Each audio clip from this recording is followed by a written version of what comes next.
Picture a customer service rep at a massively busy call center. If that rep can only talk to you but doesn't actually have access to the computer system to check your order or, say, process a refund, they aren't exactly useful, are they? Well, Microsoft Copilot Studio agents are exactly the same.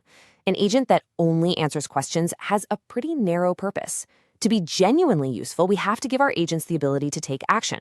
So we're going to break down exactly how to give our agents hands and give them access to external systems, which is an absolutely crucial architectural skill you're going to need for passing the AB 620 exam. Let's jump straight into Section 1, Agent Action Basics. In plain English, what is a tool? It's basically the bridge between a conversation and a back-end system. A user talks to the agent uses a tool or API, and a result comes back. Think of a mid-sized retail company. Let's call them a Datum Corporation. They built an agent to handle customer inquiries, right? But their customers don't just want to chat. They want to check live Dynamics 365 orders, they want to trigger refunds, they want to track shipments. By adding tools, we transition our agent from just saying things to actually doing things in those external systems. Now, here is a massive point for the AB 620 exam. You need to clearly understand the difference between where you place these tools. On one side, we've got agent-level tools. These are added right on the agent's main tools page, and the AI orchestrator invokes them automatically anytime it thinks they're relevant to whatever the user just typed. On the flip side, we have topic-level tools. These are placed inside a specific topic node on the authoring canvas, and they do not run automatically. They run at a precise, controlled moment that you define. If ADAM needs to collect and explicitly confirm an order number before looking it up, they need that strict control. So topic level is the right choice there. Okay, before we dive deeper into taking action, you should know there are two retrieval tools available exclusively at the topic level. Create Search Query takes what the user just said and rewrites it into a structured, enriched query using the context of the conversation. It essentially just preps the question. Perform Custom Search, however, actually runs that query against your configured knowledge sources and returns the raw, unsummarized results into a variable. Why does this matter? Well, you use this when you need absolute control over the search results, like maybe you need to filter out sensitive data before the agent is allowed to generate a response for the user. Moving right along to Section 2, Call-in Connector Tools. Think of a connector tool like a bank teller using a really specific computer terminal to look up a single account. It's a direct, one-step action. In our additive scenario, the agent collects an order number from the customer. On the authoring canvas, we map that input, say our topic.order_number variable, directly into a Microsoft Dataverse connector. The connector runs, and we capture the output, like topic.order_status, so we can continue the conversation. And pay attention here, because this is a critical AB 620 exam point. The Microsoft Dataverse connector is a premium connector. If your users trigger this without the proper premium license plan in place, they are going to hit runtime errors.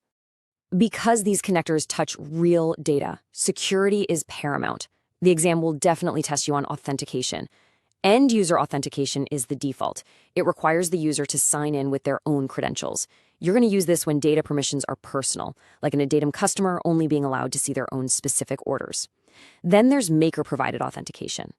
This uses your developer credentials for everyone. You use this for shared resources that everybody needs to see. But remember this strict technical rule. Before you can even use maker-provided credentials, you absolutely must configure your agent to use an authenticated channel. Let's level up. Section 3, Automating with Agent Flows. Imagine an HR department processing a really complex leave request. They don't just look up one single record. They check balances, email managers, update calendars, log approvals. That's a workflow. For a Datum's refund scenario, a single connector just can't validate the order, trigger Dynamics 365, and email the customer all at once. Instead, we map our topic variables into an agent flow. The flow handles all that complex conditional multi-step routing in the background and then simply hands a success or failure refund status right back to the agent. To make an agent flow callable from a topic, it has to meet some strict technical requirements for the AB 620 exam. First, it must be a native solution flow in Copilot Studio, and it has to use the specific when an agent calls the flow trigger.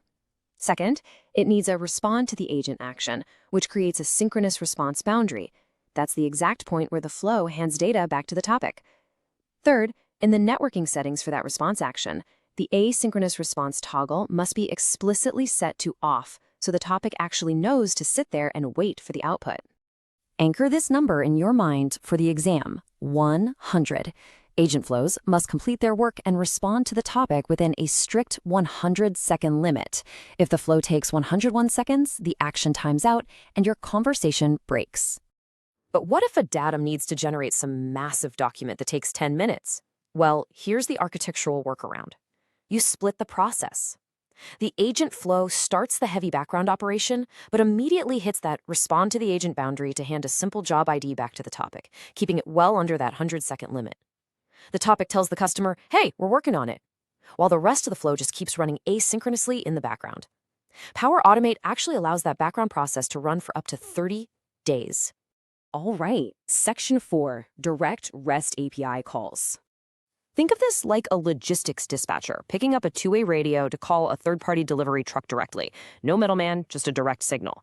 If a customer wants to track a shipment from a little boutique carrier and there's no pre-built Power Platform connector or OPI spec available, we just build an ad hoc request right on the canvas.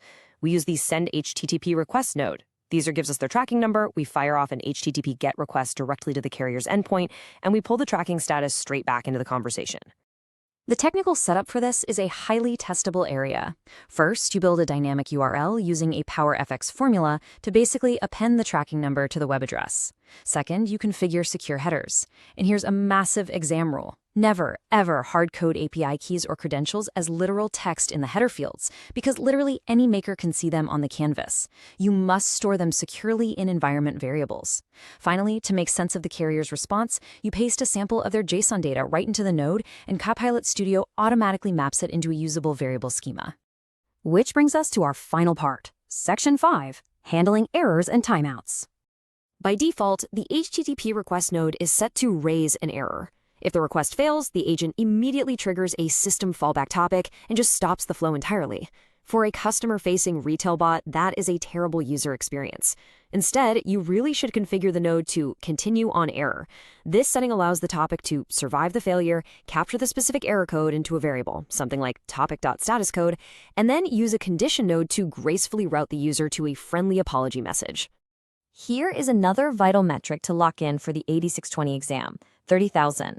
The default timeout for an HTTP request node is 30,000 milliseconds, which is exactly 30 seconds.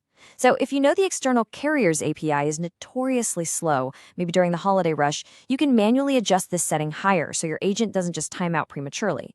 Ultimately, architecting these tools is really about protecting the conversation. We use the error code to trigger a condition which routes to a graceful message, keeping the customer engaged even when the back end totally fails. And I think this illustrates the core lesson for Copilot Studio developers.